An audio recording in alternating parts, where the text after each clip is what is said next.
आता पुण्यातून एसएससी संबंधातून 5 जणांना एटीएसने घेतलं ताब्यात, तर परभणी कनेक्शन तपासणार।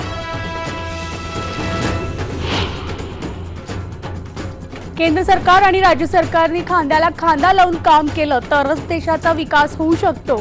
आंतरराज्य परिषदेत पंतप्रधान नरेंद्र मोदींचं वक्तव्य।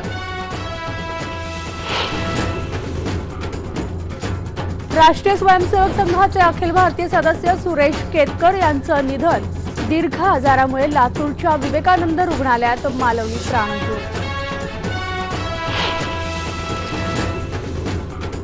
सीताराम येचुरी यांनी केली आंबेडकर भवन इमारतीची पाहणी। 19 जुलै रोजी होणाऱ्या मोर्चात सीपीएम पूर्ण ताकदीनिशी होणार सहभागी।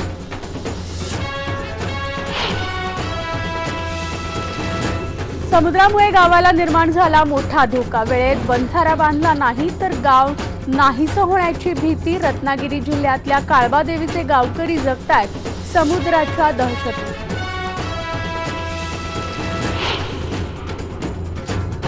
पंढरपुरात मंदिर समितीच्या गोशाळेमधल्या आणखी एका गायीचा मृत्यू। मंदिरातलं निर्माल्य गायींना खायला दिल्यानं गायींना प्लास्टिकची बाधा झाल्याचा आरोप। गोल्डमॅन दत्ता फुगे खून प्रकरणात अजून 4 आरोपींना अटक। आतापर्यंत 9 आरोपी गजाआड तर 4 आरोपींचा शोध अद्यापही सुरू।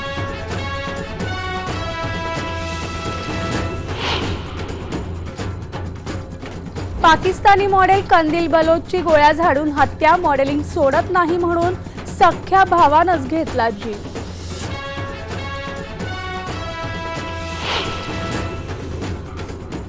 आणि तुर्कस्तानमध्ये लष्कराचा उठाव करण्याचा प्रयत्न फसला। दोन्ही बाजूच्या गोळीबारांमध्ये एकूण 90 जणांचा मृत्यू, 1000 पेक्षा जास्त जण जखमी।